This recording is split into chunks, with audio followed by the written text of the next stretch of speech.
Assalamualaikum warahmatullahi wabarakatuh. Saya Ramzi Terneta Putra dari kelompok 10 ingin memaparkan pembahasan yang berjudul Perkembangan Islam di Kerajaan Kalimantan. Pertama-tama saya akan menjelaskan tentang Islam datang ke Indonesia. Kerajaan merupakan salah satu sistem pemerintahan yang dijalankan berdasarkan sistem kekeluargaan, di mana sistem pemerintahan ini merupakan sistem yang sah didasarkan dengan agama.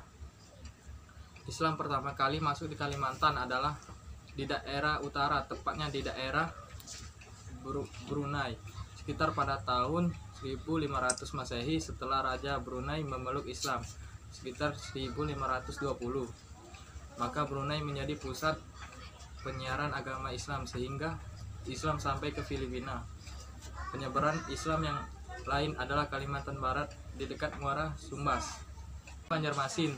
Sejak Pangeran Samudra atau Pangeran Suryansyah alias Maruhum ialah satu. Kerajaan Banjarmasin tahun 1940 dalam pemerintahan Pangeran Samudra yang kemudian diislamkan bernama Pangeran Suryansyah dan Maruhum.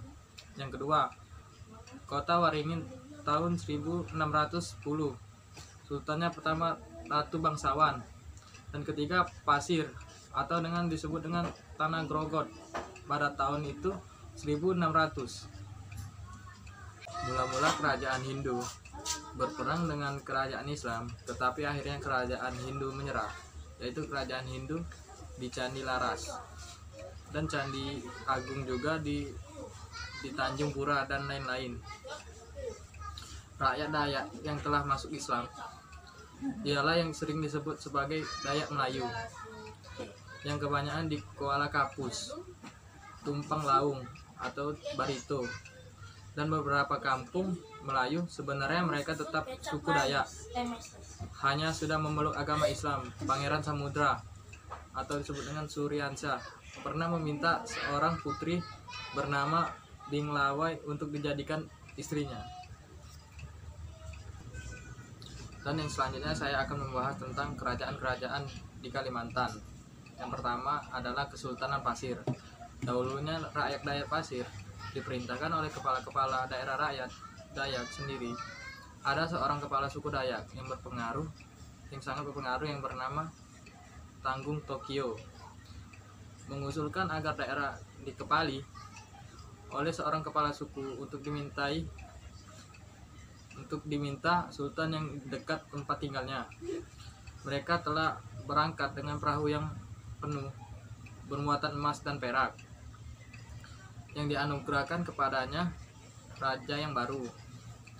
Mereka telah pergi ke utara dan selatan, tetapi tak ada mendapat seorang pun yang dipandang cakap. Tanggung Tokyo sangatlah sedih sampai tidak minum dan makan. Kemudian dalam mimpinya ia melihat seorang tua yang berkata kepadanya,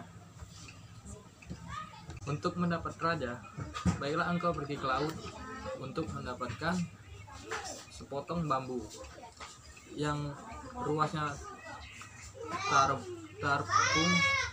apung di laut. Ambil bambu itu dan bungkuslah dengan sutra kuning, karena di bambu kuning itu sebutir telur yang harus dirabun, diberi asap dupa, menyusun dan guru. Dan dari telur itu nanti akan dilahirkan seorang raja perempuan." Silsilah Kerajaan Pasir. Kesultanan Pasir yang sebelumnya bernama Kerajaan Sadurangsa adalah sebuah kerajaan yang berdiri pada tahun 1516 dan dipimpin oleh seorang wanita Ratu Satu yang dinamakan Putri Dalam Petung. Wilayah kekuasaan Kerajaan Sadurangsa meliputi Kabupaten Pasir yang ada sekarang, ditambah dengan Kabupaten Penajam Pasir Utara, Balikpapan, dan Pamukan menurut perjanjian Pots Belanda dengan Kesultanan Banjar. Negeri Puser merupakan salah satu bekas negara dependensi negara bagian. Di dalam negaranya Banjar Raya Dalam tahun 1853, penduduk Kesultanan Pasir yang sebanyak 30 juta jiwa. 05. Kesultanan Banjar atau Kesultanan Banjarmasin berdiri 1520, masuk Islam 24 September 1526, dihapuskan Belanda pada tahun 11 Juni 1860. Pemerintahan darurat atau pelarian berakhir 24 Januari 1905 adalah sebuah kesultanan wilayah saat ini termasuk ke dalam Provinsi Kalimantan Selatan, Indonesia. Kesultanan itu semula beribu kota di Banjarmasin, kemudian dipindahkan ke Martapura dan sekitarnya Kabupaten Banjar. Ketika beribu kota di Martapura disebut dengan juga Kerajaan Kayu Tinggi. Ketika ibu kotanya masih di Banjarmasin, maka kesultanan ini disebut Kesultanan Banjarmasin. Kesultanan Banjar merupakan penerus dari kerajaan negara Daha yang kerajaan Hindu yang beribu kota di kota negara sekarang. Dan selanjutnya saya akan menjelaskan tentang silsilah kerajaan Banjar. Pada tahun 1526 sampai dengan 1545, Pangeran Samudra yang kemudian bergelar Sultan Suryansyah, raja pertama yang memeluk Islam. 1545 sampai dengan 1570, Sultan Rahmatullah. 1570 sampai 620, Sultan Hidayatullah Kecil. Sultan ini yang memindahkan keraton ke Kayu Tangi, Martapura. Keraton di Kuin yang hancur diserang Belanda pada tahun 1612. Dari 1801 sampai dengan 1825, Sultan Sulaiman Al-Mutamidullah bin Sultan Tamidullah dari tahun 1825 ke 1857, Sultan Adam Al-Wasik Billah. Dan yang selanjutnya Kesultanan Kota Waringin. Kerajaan Kota Waringin adalah sebuah kerajaan Islam Pangeranan Cabung Kesultanan Banjar di wilayah yang menjadi Kabupaten Kota Waringin Barat saat ini di Kalimantan Tengah, yang menurut catatan Istana Al-Nusari terletak di Kota Waringin Lama. Didirikan pada tahun 1615 atau 1530, dan Belanda pertama kali melakukan kontrak dengan Kota Waringin pada 1637. Tahun ini dianggap sebagai tahun berdirinya sesuai dengan rakyat Banjar dan Kota Waringin, atau disebut dengan Hikayat Banjar versi 1, yang bagian terakhirnya saja ditulis tahun 1663, dan diantaranya isi tentang berdiri kerajaan Kota Waringin pada masa Sultan Mustaqim Billah. Dan selanjutnya Kesultanan Sambas 1675. Kesultanan Sambas adalah kesultanan yang terletak di wilayah pesisir utara Provinsi Kalimantan Barat atau wilayah barat Laut Pulau Borneo, Kalimantan, dengan pusat pemerintahannya adalah di kota Sambus. Sekarang Kesultanan Sambus adalah penerus dari kerajaan-kerajaan Sambas sebelumnya.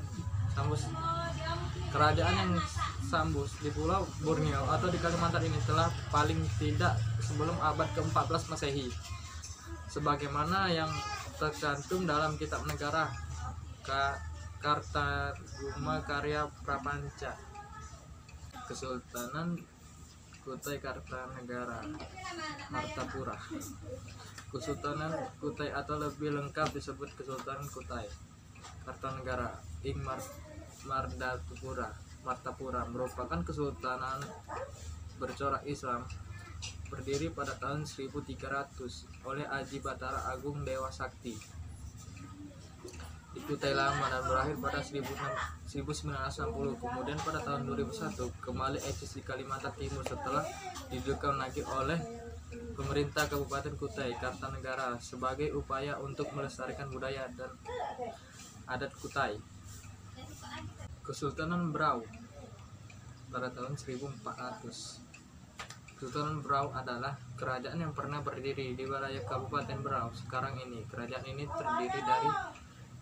berdiri dari pada abad ke-14 Masehi dengan raja pertama yang memerintah bernama Bagdir. Dipatung dengan Raden Suryada Kusuma dan istrinya Badit dengan gelar Pemaisuri. Pusat pemerintah berada di Sungai Lati, Kecamatan Gunung Tabur. Sejarahnya kemudian keturunan ke-13 Kesultanan Berau terpisah menjadi dua, yaitu Kesultanan Gunung Tabur dan Kesultanan Sumbaling. Dan yang terakhir adalah Kerajaan Tidung. Kerajaan Tidung adalah dikenal dengan nama Kerajaan Tarakan. Kalkan atau Kalka adalah kerajaan yang memerintah suku Tidung di utara Kalimantan Timur, yang berkedudukan di Pulau Tarakan dan berakhir di Salimbatu. Kesultanan Bulungu pada tahun 1731. Kesultanan Bulungan atau Bolongan adalah kesultanan yang pernah menjadi penguasa wilayah pesisir Kabupaten Bulungan, Kabupaten Malinau, Kabupaten Nunukan, dan di Kota Tarakan sekarang. Kesultanan ini berdiri pada tahun 1731 dengan raja pertama bernama Wira Amir, gelar Amir Mukminin pada tahun 1731 sampai dengan 1777, dengan raja Kesultanan Bulungan yang terakhir atau ke abad 13 Masehi adalah Datuk Diras gelar Sultan Maulana Muhammad Jalaluddin pada tahun 1931 sampai dengan 1958. Bahasan yang terakhir dari saya adalah beberapa peninggalan kerajaan Islam di Kalimantan. Yang pertama yaitu Keraton Ishamayana. Landak terletak sekitar 50 meter di sebelah barat sungai Pinyu yang membelah kota Ngabang. Istana ini berupa rumah panggung khas Melayu Kalimantan. Dan yang kedua adalah masjid, yaitu Masjid Sultan Syuransyah, terletak di kota Banjarmasin. Dan yang terakhir adalah situs peninggalan makam Sultan Syuransyah yang terletak Kelurahan Kuin Utara, Kota Banjarmasin.